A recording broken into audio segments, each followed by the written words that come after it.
Professor Yashoda Meena, Harish जी और अरावली मंच के आयोजकों का मैं शुक्रिया अदा करता हूं।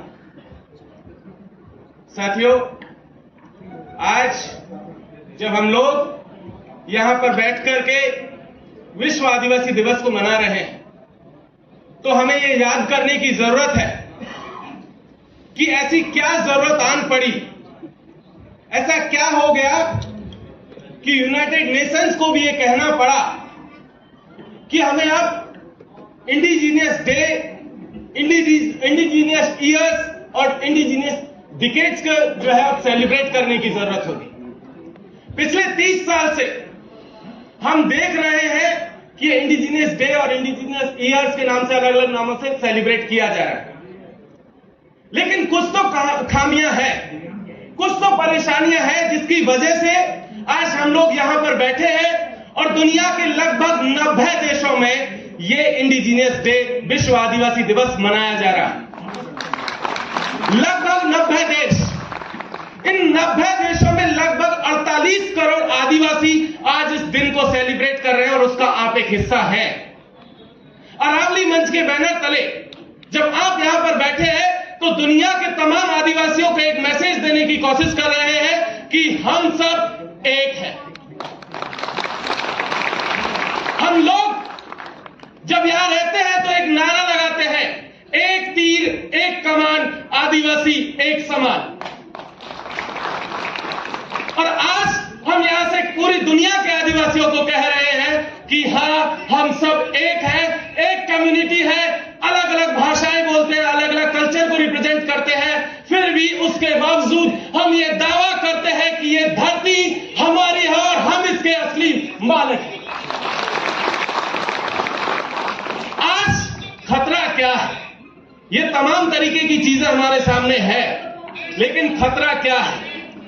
यूएनओ ने कहा है कि अगले 10 साल 2022 से लेकर 2032 तक इन 10 सालों को वर्ल्ड इंडिजीनियस लैंग्वेज डिकेड के नाम से सेलिब्रेट किया जाएगा, भाषा का दशक के नाम से। आप समझिए खतरा क्या है। आज की तारीख में दुनिया में आदिवासियों के बीच में लगभग 7000 भाषाएं बोली जाती हैं। उनमें से इस सदी के अंत तक 4000 भाषाएं खत्म हो जाएंगी। आप खुद अपनी भाषा का पता कीजिए।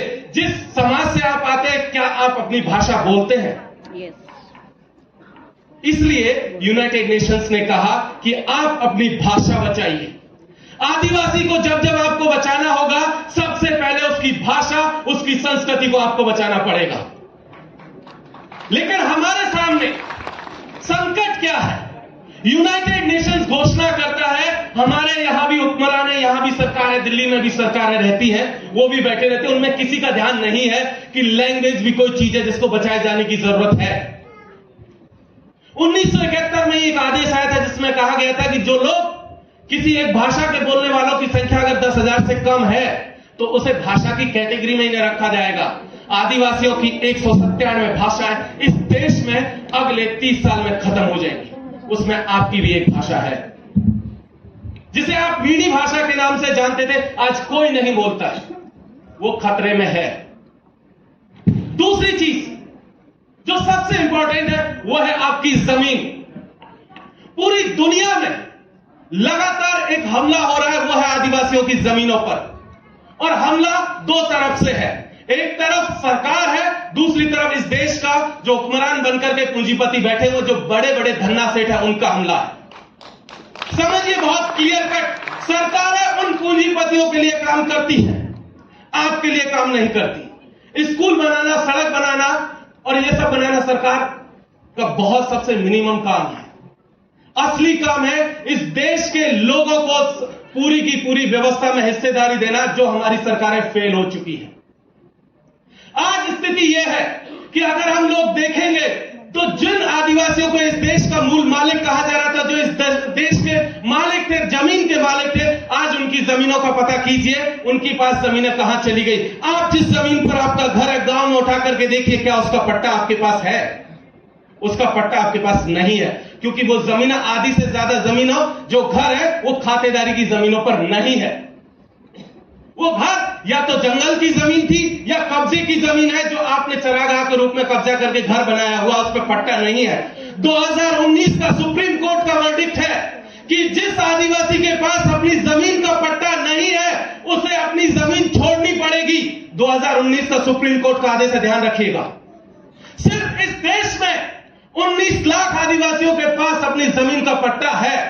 2006 में एक कानून आया था, उस कानून के तहत इस देश के 11 करोड़ आदिवासियों में से मात्र 42 लाख ने आवेदन दिया था कि हमें अपनी जमीन का पट्टा दिया जाए। मात्र 42 लाख, पूरे देश में सिर्फ 19 लाख को पट्टा मिला था, और उसमें मुझे नहीं लगता आप में से कोई एक भी शामिल है। आपकी सबकी जमीनें, आपके सबके घर जिनके पास भी पट्टे नहीं है, ये यकीन मानिए आज नहीं तो कल जिस दिन सुप्रीम कोर्ट अपने ऑर्डर को एग्जीक्यूट करेगा उस दिन सबकी जमीनें आपके से छीन ली जाएंगी। आपको जानकर के हैरानी होगी, इसी देश के भीतर छत्तीसगढ़ में 1,80,000 हेक्टेयर का जंगल 2015 में वहां की बीजेपी सरकार ने आदिवासियों से छीना था। आदिवासी तब से लड़ते आ रहे थे, सरकार बदल गई, कांग्रेस की आ गई, जंगल छीन करके अडानी के पास चला गया। आज भी आदिवासी लड़ रहा है। एक पेड़ को काटने की कीमत, साल का पेड़ जो लगभग 150 सालों में तैयार होता है, एक पेड़ को काटने का सरकारी मुआवजा अडानी की तरफ से 150 रुपया दिया गया। ऐसा जंगल जिसे पूरे के पूरे सेंट्रल इंडिया का फेफड़ा कहा जाता है, जो पूरे इकोसिस्टम को मैनेज करता है, उस जंगल को काट करके अब जो है बंजर भूमि बना दिया गया है ताकि वहां से अडानी मुनाफा कमा सके। ये सिर्फ वही की कहानी नहीं है। नेतरहाट में पिछले 60 साल से आदिवासी लड़ रहा है अपने जंगल को बचाने के लिए।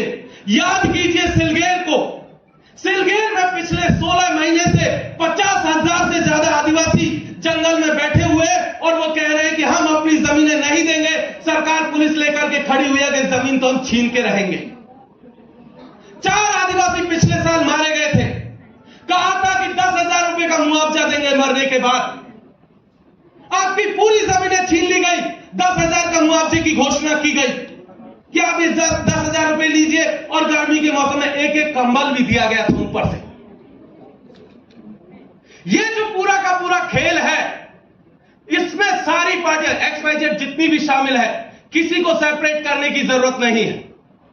सब शामिल है, सबको पता है कि ये सिस्टम किसके लिए काम करता है। जिस दिन रिसोर्सेज की बारी आती है, आज जिस लड़ाई को हम लोग लड़ रहे हैं, जो दूसरा थ्रेट हमारे ऊपर है वो है हमारी कल्चर को जिस तरीके से तोड़ा जा रहा है, मरोड़ा जा रहा है। हम लगातार क्लेम कर रहे हैं कि हां, हम आदिवासी थे, आदिवासी हैं और आदिवासी रहेंगे। हमने अभी यहां पर एक प्रस्तुति देखी थी, हमारे साथी ऊपर से बैठे हुए नायिकाबाद से, उन्होंने 2 गीत गाए। पहला गीत जिन्होंने भगवान बिरसा के ऊपर गाया, दूसरा उन्होंने कोई एक रिलीजियस जो फिगर के ऊपर गाया। यही लड़ाई है साथी, हमारी लड़ाई हमारे आदिवासी होने की है। ये लोग जो लगातार हमें कोई कहता है कि आप वनवासी हो, हम वनवासी कतई नहीं है। यहां जयपुर में ऑडिटोरियम में बैठ करके हम वनवासी कतई नहीं है। हम आदिवासी थे, हम बाय बर्थ आदिवासी हैं, और हमें इसके अलावा कोई दूसरा शब्द मंजूर नहीं। उधर कोने में ऊपर एक तस्वीर लगी हुई है जिसमें लिखा हुआ है जयपाल सिंह मुंडा। याद कीजिए इस व्यक्ति को, इसकी कहानी को।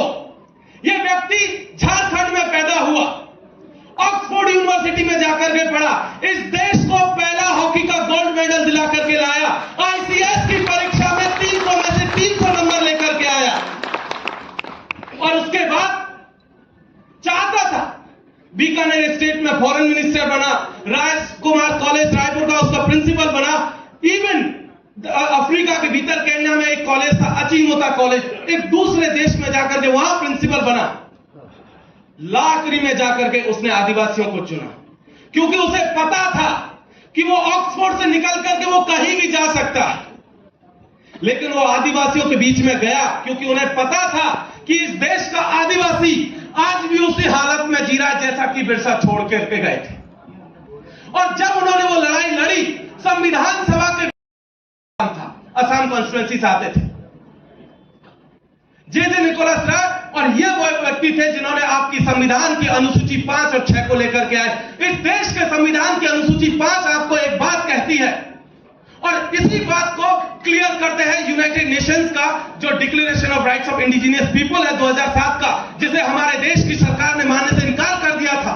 वो डिक्लेरेशन कहता है कि इस देश की जो जमीनें होंगी जो आदिवासियों के कब्जे में होगी, उस जमीन पर कंप्लीट अधिकार इस देश के आदिवासियों को होगा।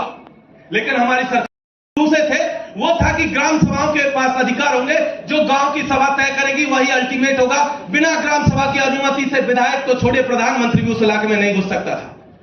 लेकिन इस देश की सरकार ने फर्जी ग्राम सभाएं की, मरे हुए लोगों को जिंदा करके सिग्नेचर करा करके जमीनें हड़प ली गई।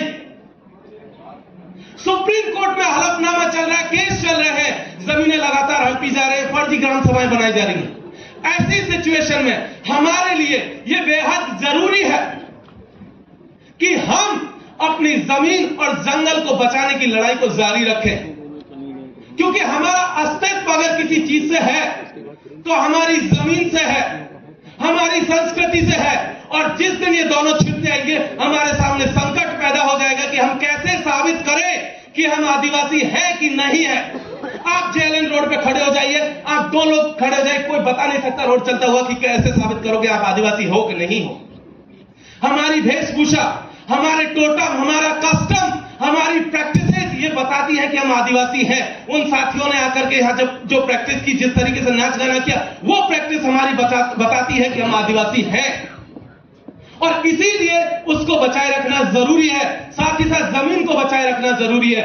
आज की तारीख में जिस तरीके से संस्कृति के ऊपर हमला हो रहा है, उस हमलों को भी समझ लेने की जरूरत है। जिस तरीके से हमने देखा अंबागढ़ पे जिस तरीके से कब्जा किया था, हमने मानगढ़ को भी देखा कि पूरा का पूरा हिंदुआइजेशन की प्रोसेस चली, आरएसएस से लेकर के तमाम लोग हिंदू बनाने का एक सिलसिला चलाए हुए हैं।